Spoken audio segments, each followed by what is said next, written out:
Hello, my name is Lisa. I'm the lead singer of the Concretes, and you're listening to Music is Power podcast.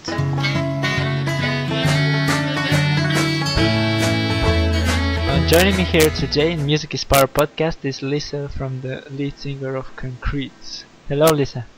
Hey, How are you today? I am fine today. How are you today? I'm great, thank you. I'm so happy to actually talk with you. You're Oh, one it's of my my pleasure. Yeah, you're one of my favorite bands. Wow, that's great. Thank Yeah. you. Can I ask you, the first question for you is, can you tell me a brief history of the Concrete and when your interest in music started? A brief history of the Concretes is that we were formed in sort of around 1995, which is a long time ago. Yeah. And we were very young, and we were three girls, and we were crazy about music. And then we we couldn't really play any instruments, so we started adding boys to the lineup just to sort of have them do all the heavy lifting, and then we sort of just sat around and came up with these amazing ideas of what we wanted to do. But most of them quit because we were so useless.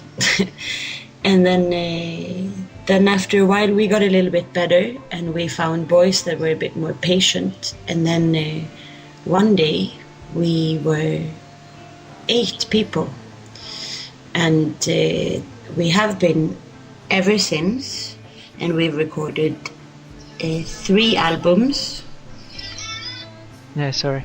And then 2 years ago we parted ways with our lead singer Victoria, and since then we've made one more album called Hey Trouble, and here we are now today. And since you are a very very old band for me, from 95, what do you? I'm sure that you have a very very difficult moment in your history, and especially you, because you're the creator of the band actually, and many people left and joined the band, and how do you deal with that, and how did you manage to deal with all this, and in the end of the day, do you think it's worth your what you did?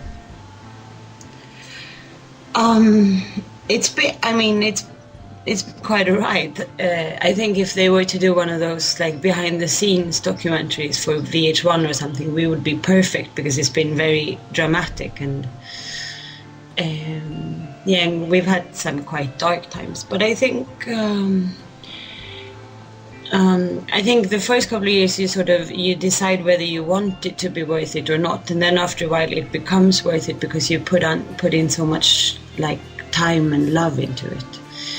And I do think it's like the cliche says that what doesn't break you makes you stronger, and that's very much true for us, because at this point we've been through everything, so I think there's like nothing that could really break us up at this point. Except if we get bored, because you can't really do anything about boredom. But I think we can deal with anything else, actually. Yeah. And why have you choose actually this name, Concrete? It's when we started, it was just the 3 girls, and all of us grew up in the middle of the city. So it's a tribute to inner city life and the absence of trees, I guess. We've always been big fans of architecture, and I really like everything that's urban, so that's why. I see. And you were about to release your new album, Hey Trouble, right? Yeah, we released it in Scandinavia and in the UK last year, but it's coming out in Australia and New Zealand in 2 days' time, and in like France in a month's time. So we're still sort of slowly working our way across the globe. I see. So in Bulgaria we will expect it in the near 20 or 50 years. Yeah, something like that. It takes a while. Yes, it's a shame that this kind of music don't reach Bulgaria actually, officially. Yeah, well, hopefully you can change that with your Music is Yeah. Power podcast. Thank you. I'm trying my best. So about your band and about your how many 8 people? I'm right? 8 people. Yeah, now we are 7, and some of us have stopped touring, so it's a little bit. I can never quite remember how many we are because Can you tell me the name of them and what they are playing? I could, yes. So there is. I can help you. Daniel? Yeah, Daniel. Thanks. Daniel plays guitar. But I cannot say the second name. Can you say the second name as well? Okay, his name is Daniel Värjö. Oh, okay. Yeah, and he plays guitar and a bunch of other things like mandolin and stuff like that. And then there is Maria Eriksson. Yeah. She also plays guitar and she sings backing vocals, and sometimes she sings lead vocals, and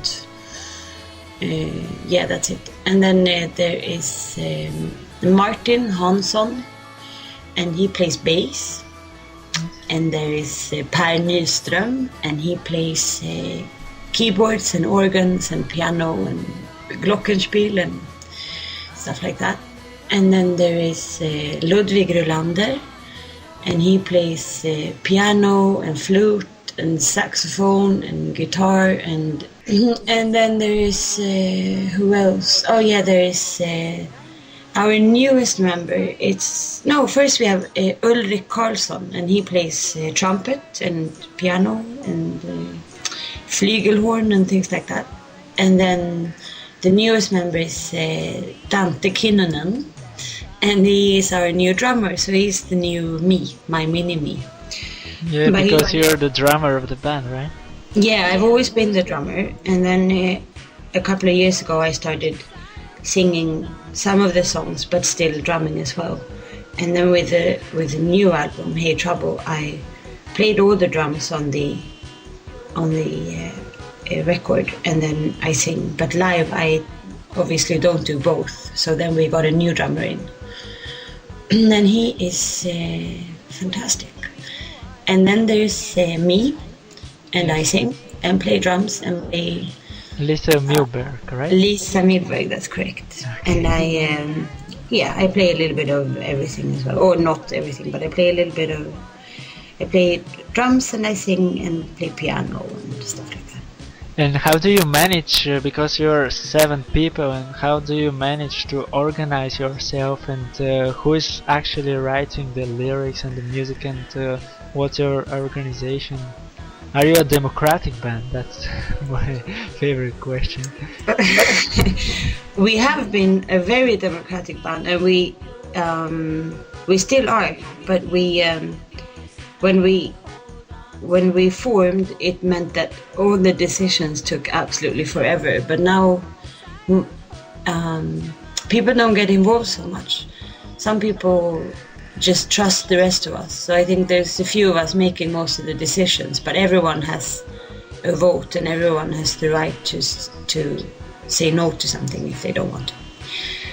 And I write all the lyrics, and everyone writes songs, and we don't really organize ourselves very well. I live in London, and the rest of them live in Sweden. That's what I will ask you, because I saw that you live in London and the rest of the band is in Sweden. I'm right? Yeah. And you send your lyrics via email.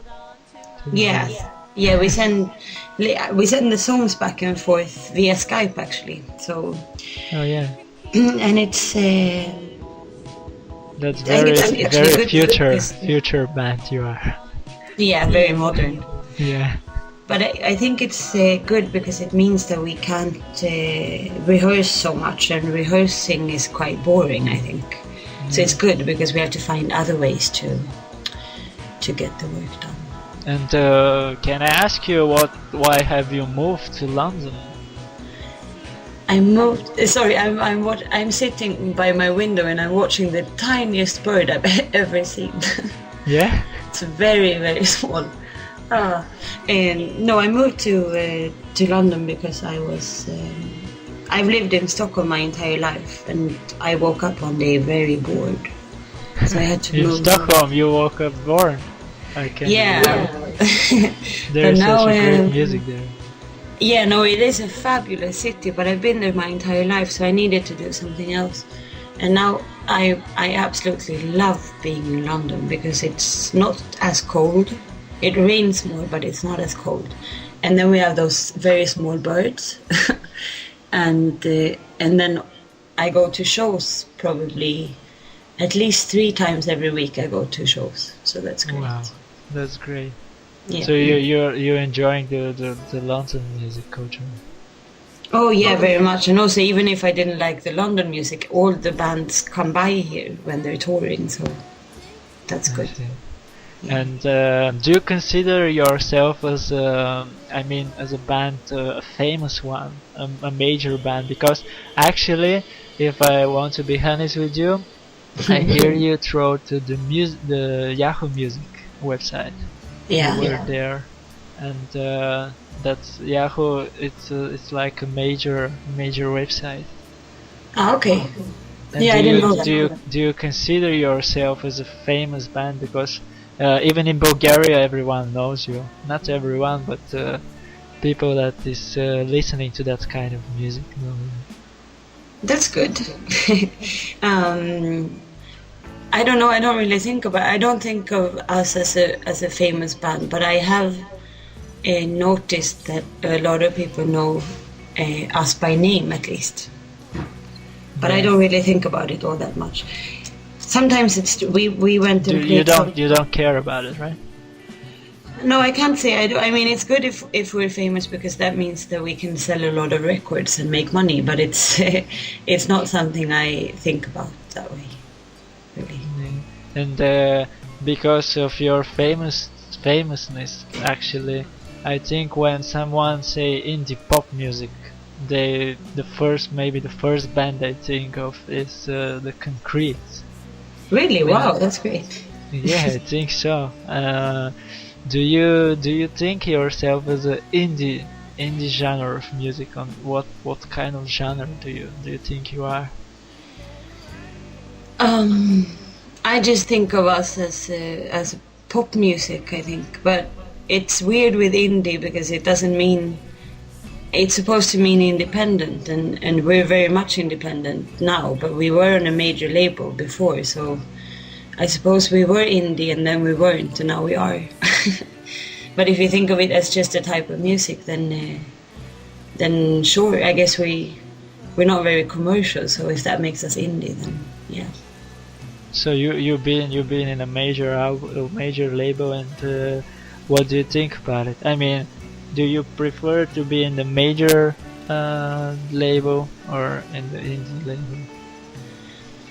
I think the indie labels absolutely rule because they're nicer people and they like music and they have good taste and stuff and they have a better sense of humor and they do less drugs and things like that. But the good thing about major labels is that they give you so much money, it's ridiculous. Yeah, if you see yourself in the future, do you think the Concrete will be as that big as, for example, what band? Placebo, for example, or Block Party, that kind of bands that they're very, very big for me. I don't know. Do you think you go that way, or do you think if the band is going that way, you will not want to go?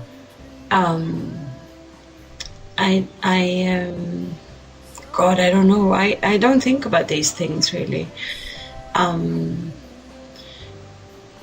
I think it's good if we we play shows, obviously we try to get more people to notice us, but that's because it's nice to travel and to make a living out of making music. But I just don't think like that. And also in my world, neither of those bands are big, because they don't really mean anything to me. So I don't know. Okay. And maybe the last question for you is, can you tell me some funny story about your concerts, during your concerts? Do you remember something to tell us? Oh God, that's hard. And it's not that easy to say something funny just like that. um, oh God, we done. Have you, for example, have you played in some weird place, or in front of some weird people, or anything like that? I think the strangest things that have happened. We've had a few weird things. First, I think the earliest one I remember is when I was playing drums and I fell off stage because we played such a small stage, and no one noticed until until much later in the song, because I literally, like, me and the chair just fell backwards and disappeared, and then our lead singer turned around and she's like, "Where did our drummer go?" And you couldn't even see me, which was very, at the time, not so funny, but it must have looked very, very funny. And then late, like a couple of years after that, we played a show out in the woods at this festival. And we had a guy with us on stage called Malte. He used to be in the band for a brief period. And he was terrified of dogs. And then in the middle of the show, the biggest dog I've ever seen walked up on stage. And like really sort of fell in love with him, which was very funny because he didn't reciprocate, and he was trying to sing, and it was just very awkward. And then we played a show in a church once, and we in a church. Yeah. Sorry, in a church. What about it? No, it was like one of those weird churches, like I don't know what the English word is, but not like a regular church. Can you say it in Swedish? No, like a free kyrka, like some kind of different religion, like a sort of newly invented religion. I see. And that was just very strange because the people there were so strange. But I can't really explain it if you weren't there. It was just very, very, very odd. Like some kind of a weird film. That was in Sweden? Yeah, this was in Sweden, yeah. A lot of strange concerts in Sweden happened lately. Because I'm... actually, the Music is Power podcast is 1 year now, and I have played more than 40 shows, and every time I play a different artist, and now I played more than 400 artists. And, oh wow! Yeah, and actually half of them are from Sweden. So in Sweden there is a very, very, very, very good music. And you're the major one there, actually. So I'm very, very happy to do this interview with you. Yeah, well, it was nice talking to you. Thank you very much for it.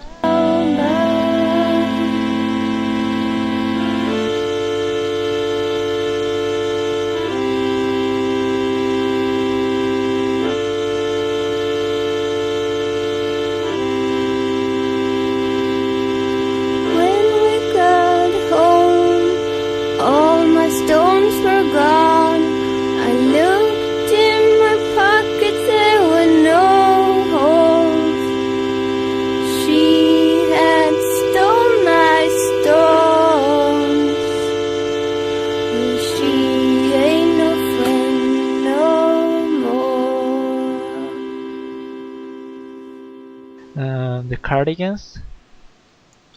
Oh God, yeah. I think of I just think of her of Nina's smile. She's got one of those dimples on the side of her cheek. That's the first thing I think of. Okay, and then the verb? I don't know what to think about that. I think of a funny walk. I think he walks funny. Okay. And what about the Chemical Brothers? Oh, he's my friend. I've been. That's strange. He's my neighbor. I talk to him all the time. He just sent me a song, actually. Oh, cool. End. I didn't know that. No. What about Oasis? Oasis? Oh, I think of. Ah, you mentioned too many strange bands for me. I have a history with all those bands, so I don't Oh know. I yeah. think I'm gonna pass on that one actually. Oh yeah.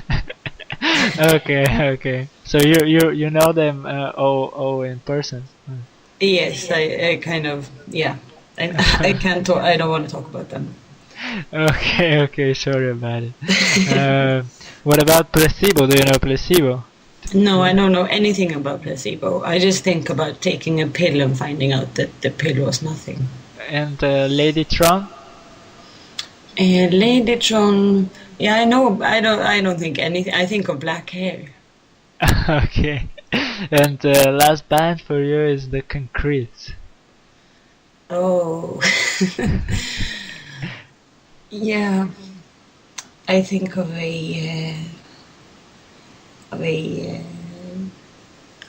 some very nice friends.